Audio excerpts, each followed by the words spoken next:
Oi pessoal, tudo bem? Então, com mais um episódio aqui do Pod for Doctors. Aqui quem fala é o Carlos Baltzer. Eu sou o Dr. Carlos Enchil. E hoje nós temos um entrevistado, que é um amigo nosso, o Alexander Marra Moreira. E ele é CEO da Cytec. Cytec. Ele é um grande contador de histórias, mas eu quero que vocês escutem a história de vida desse homem, que eu acho que é muito inspiradora. Você não acha, Carlos? Bastante. Eu queria que ele começasse do seu início. Assim, o que você fazia antes de chegar a ser um grande empresário? Boa noite, obrigado aí a todos aí pela oportunidade. Eu sou engenheiro, eu fiz engenharia mecânica, formei em Uberlândia e eu comecei, saí da faculdade e fui trabalhar numa construtora. Então, numa construtora de máquina pesada, fui trabalhar com manutenção e comecei a minha carreira profissional como engenheiro.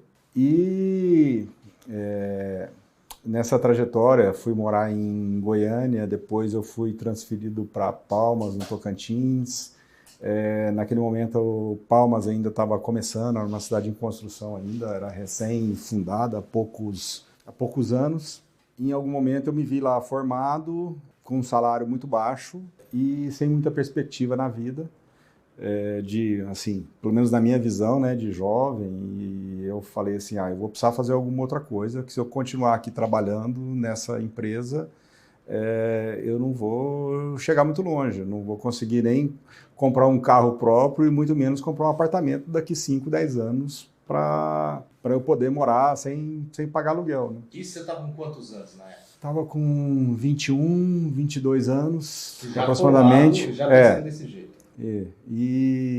Desculpa, 92, né? 92, 93, 23 anos. Sim. Eu estava com 23 anos na época. E aí eu comecei a pensar o que eu vou fazer da vida, o que tem de oportunidade. E naquela época a gente estava, na época era Collor, né? O Brasil abrindo o mercado para produtos importados até então. O Brasil era uma economia totalmente fechada, né?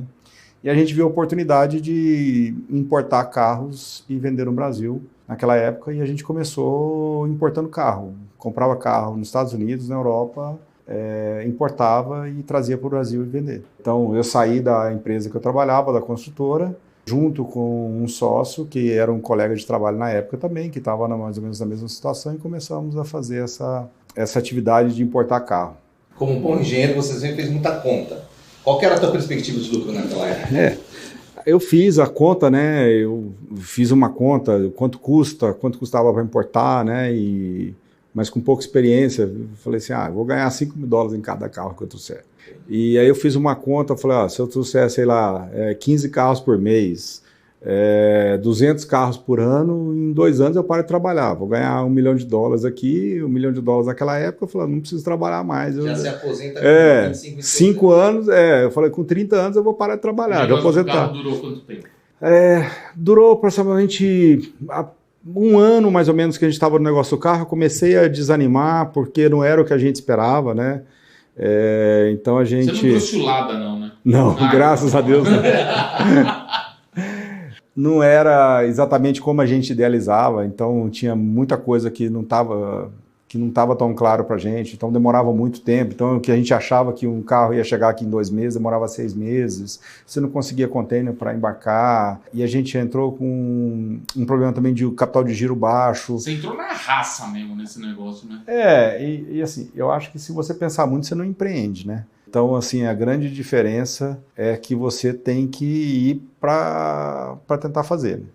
Se você for fazer, claro que tem que ter um mínimo de conta que você tem que fazer, né? Entendi. Mas se for uma pessoa que for fazer muito assim, querer risco zero, não tem. Então, um grande problema que tem, e eu acho que assim, o grande mérito que tem de empreender é a disposição em tomar risco. Você saber que naquele final de mês você não tem o seu valor garantido, você não tem o seu salário garantido. Você pode ganhar muito ou você pode ganhar pouco. E geralmente no começo você ganha pouco.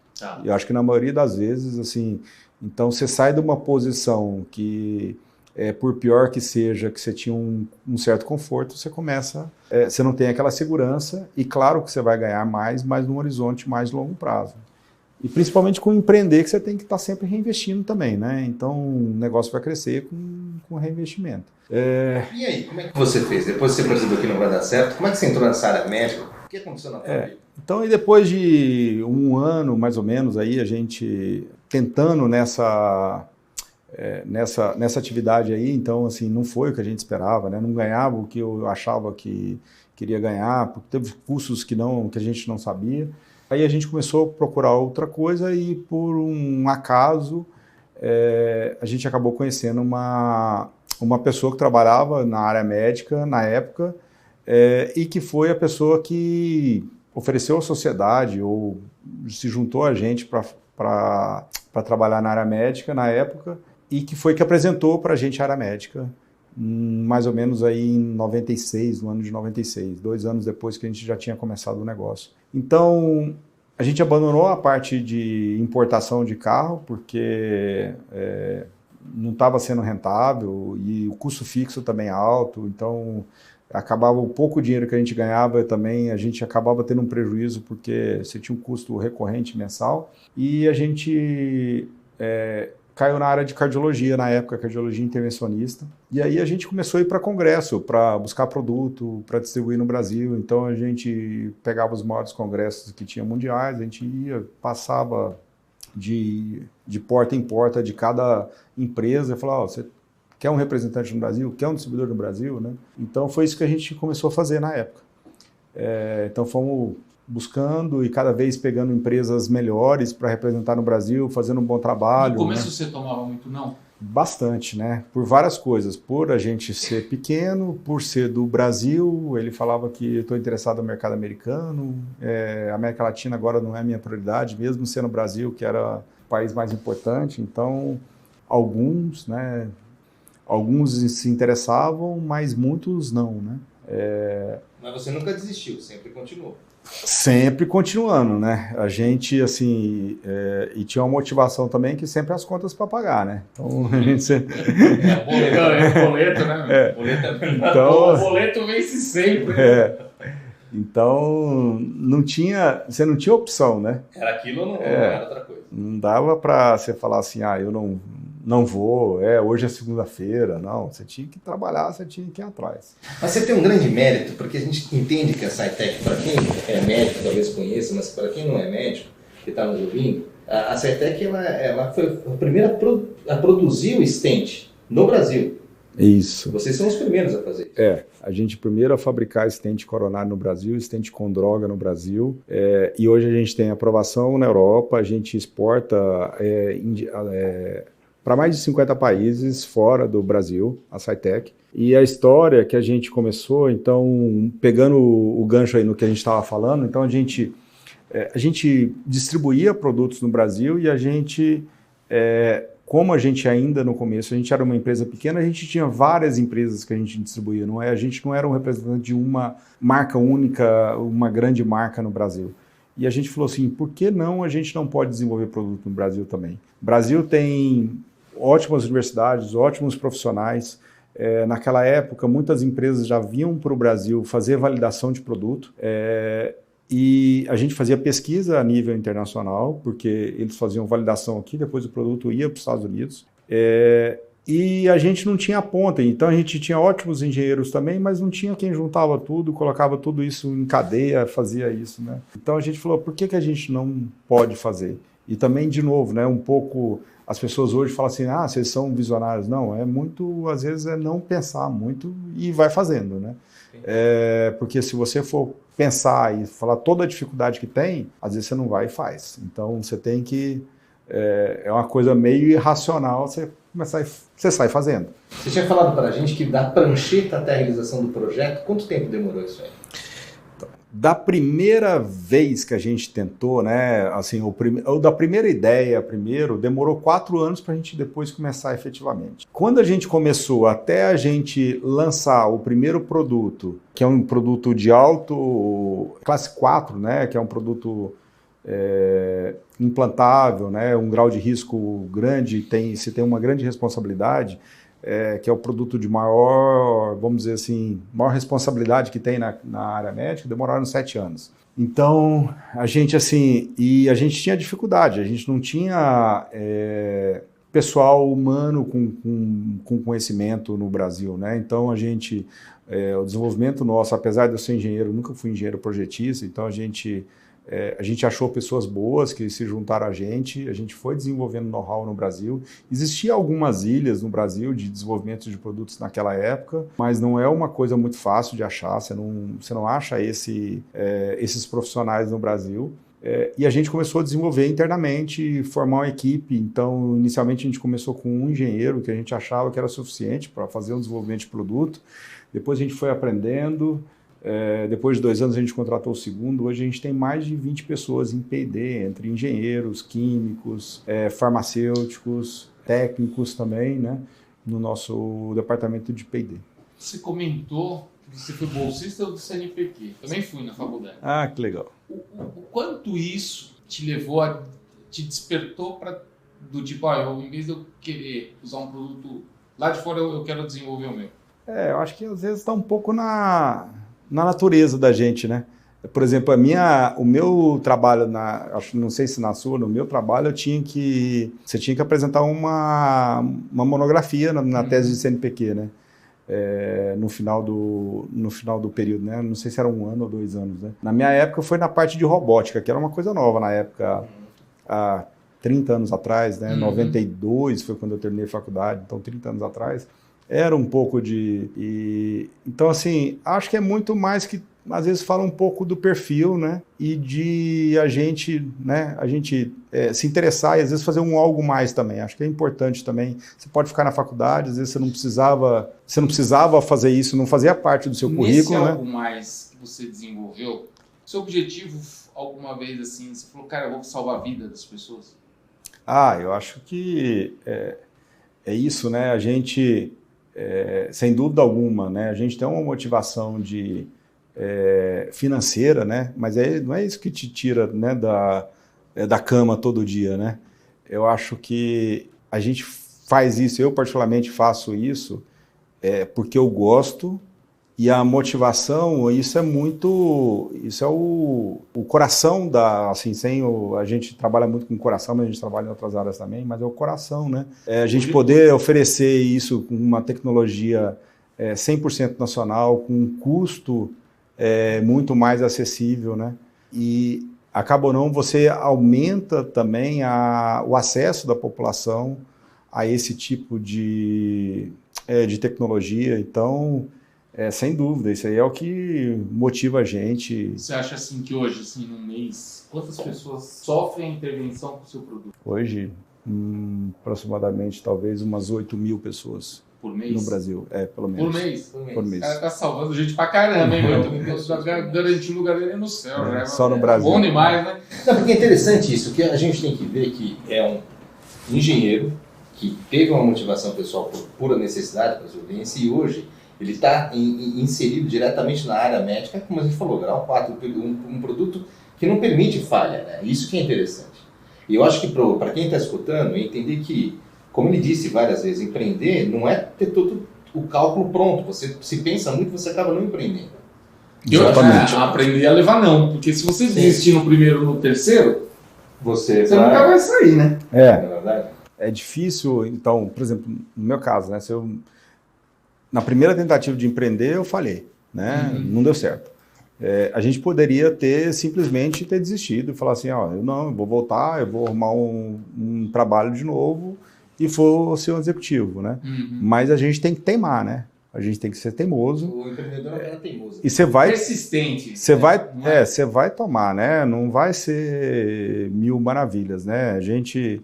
A hora que a gente vê a pessoa lá, fala, foi fácil, né? Isso. Então, é muito... E acho que isso em qualquer lugar do mundo, né?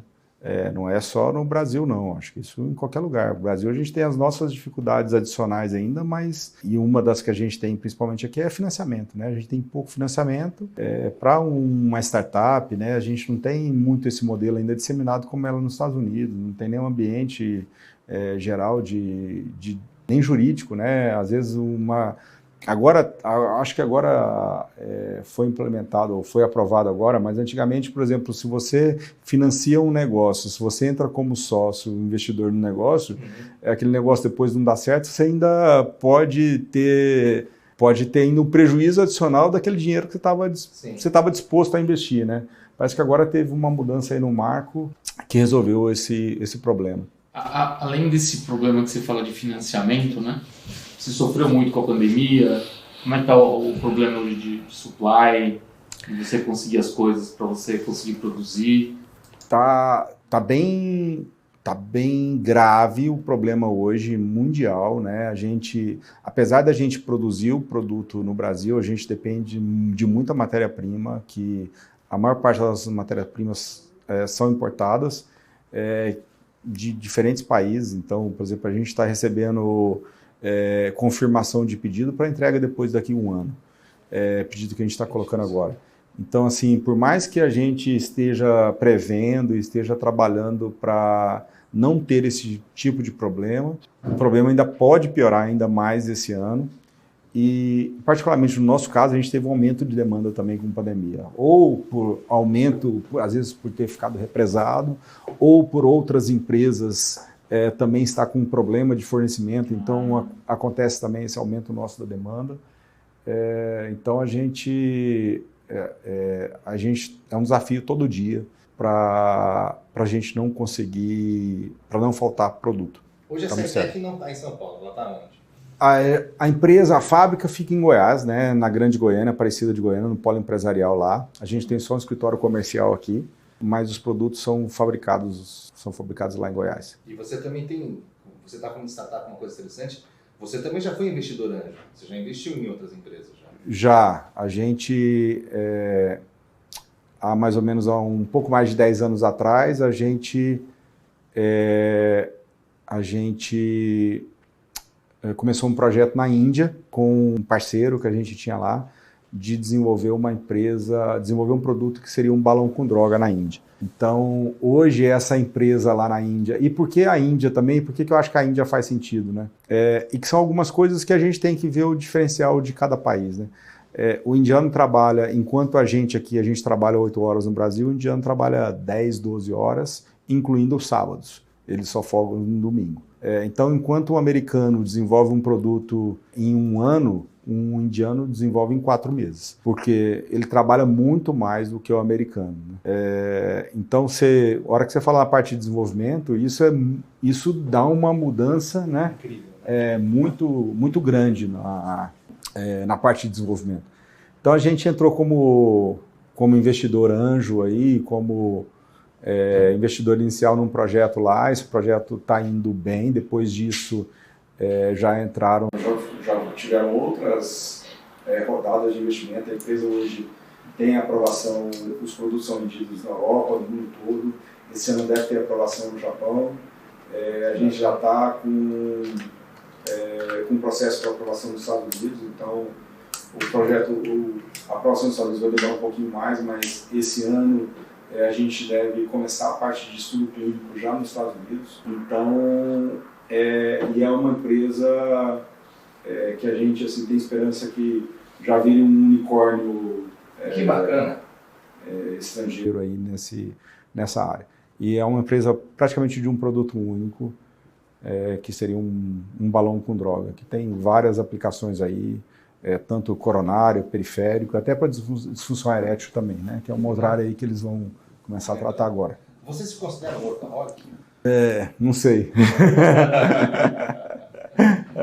Acho que sim. Acho que sim. Você está mais para o indiano, então. Acho que sim. Você está mais para o indiano? Acho que sim. Não, a gente... porque é uma coisa interessante, né? Eu acho que o cara que é workaholic, ele não se considera workaholic, né? Ele acha que trabalhar... Eu acho que ele não pensa nisso. Não pensa nisso. Não. Vou falar uma coisa assim, pessoal, pensando por você, né? Que a gente está com tempo já em um pouquinho da nossa entrevista. Se você se encontrasse com o seu eu passado, no começo, se você pudesse dar um conselho, que conselho você daria para aquele Alex jovem? Aquele que estava tentando? O que você falaria para ele? Eu acho que, assim, foco. E acho que esse é um dos principais problemas do empreendedor. O empreendedor também tem ele abre muita frente, né? E isso foi sempre um trabalho que a gente tentou fazer desde o começo também, porque assim, empreendedor é o seguinte, escuta ali, tem uma oportunidade aqui, deixa eu ir lá. E quem tem esse espírito, né, de empreender, ele sempre vai... E a gente tem limitações, né? Seja de financiamento, seja do seu tempo. Então, acho que o mais importante é a gente escolher. E oportunidade sempre vai ter. Tem várias oportunidades aí. Então, você tem que escolher aquela e perseguir. Então, muitas vezes você abre muita frente e aquilo só serve para drenar a sua energia, o seu capital, o seu tempo, né? Então, acho que é uma coisa que poderia ter feito melhor é ter tido um pouco mais de foco, então ser desperdiçado menos energia com outras coisas e colocado mais foco naquilo que é importante. E claro, você tem que ter um pouco de sorte também, né? Não é só competência e assim, você tem que ter sorte, no meu ponto de vista, né? Então, não é só você saber o que você está fazendo, fazer bem feito, mas tem que ter sorte, tem que ter persistência, tem que acreditar. Mas aquele jovem do começo, aquele cara que tinha estudo comercial, de pressa, queria se aposentar em 5 anos, existe em você ainda? Você ainda quer mais 5 anos para se aposentar? Ou você não pensa mais nisso? Você fala, isso vai ser realmente... eu acho que hoje eu não tenho essa ilusão mais, né? Antigamente era uma coisa real que eu imaginava mesmo. A minha vida ideal é essa, daqui 5 anos eu vou parar de trabalhar. Acho que hoje tem mais o desafio ou a vontade de falar assim, eu quero trabalhar um pouco menos. Mas isso aí é muito mais que a gente tem que se autocontrolar, né? Porque senão você está sempre abrindo novas empresas, novos negócios e procurando cada vez vai trabalhar, você vai ter mais coisa que fazer, né? Então, hoje o meu ideal não é parar de trabalhar, né? Não é aposentar, não tem isso. Eu quero continuar trabalhando até enquanto eu estiver com a cabeça boa, né? Que a gente conseguir pensar, conseguir raciocinar. E até acredito que é importante a gente manter o cérebro se exercitando, ativo, né? Vai que a gente precisa do produto dele daqui a uns 20 anos, né? Não para, não. Me fala uma coisa, a gente está aqui já com quase nosso tempo já aqui na entrevista. Na parte final a gente faz uma rodada de perguntas pessoais. Então, sinta-se livre a responder ou não. Entendeu? Tá bom. Cor predileta? Azul. Você torce para que time? Ixi, Palmeiras. Pro Palmeiras. Eu achei que ia falar que era de Minas, né? Não ia falar nada. Animal predileta. Cachorro. Então, fala um livro que uma pessoa tem que ler, que ela não pode deixar de ler. Ixi, tem vários, né? Um livro que, para mim, que marcou, um livro até de um brasileiro aqui, o Roberto Chiniachique, aquele Carícias Essenciais, acho que é um livro legal. E um livro que, para mim, assim, tem muito a ver, apesar de ser muito simples de autoajuda, o Pai Rico, Pai Pobre, né? Que eu acho que, assim, por mais simples que seja, mas, assim, tem muito a ver que fala com a motivação, né? Para mim, a minha motivação para empreender foi que eu tinha uma situação ruim, eu não estava cômodo onde eu estava. Então, foi essa a minha maior motivação que eu tive para empreender. Talvez se eu tivesse saído da faculdade, tivesse conseguido um bom emprego para ganhar bem, eu poderia até hoje estar isso. E não acho que é certo, eu não acho que é errado. Eu acho que é opção e, às vezes, a vida te empurra para uma certa situação. Né? Isso aí. Na realidade, obrigado. A gente ia pedir para falar uma frase final, mas você já falou. Fantástico. Legal. Obrigado pela Obrigado aí. Obrigado a vocês. Você um tempo na tua agenda para conversar com a gente. Que isso, um prazer. Gente, a gente está com o Alex aqui, fantástico, um cara brilhante, que eu acho que serve de inspiração para todos os jovens e também os mais velhos também. Muito obrigado, gente. Valeu. Obrigado, boa noite.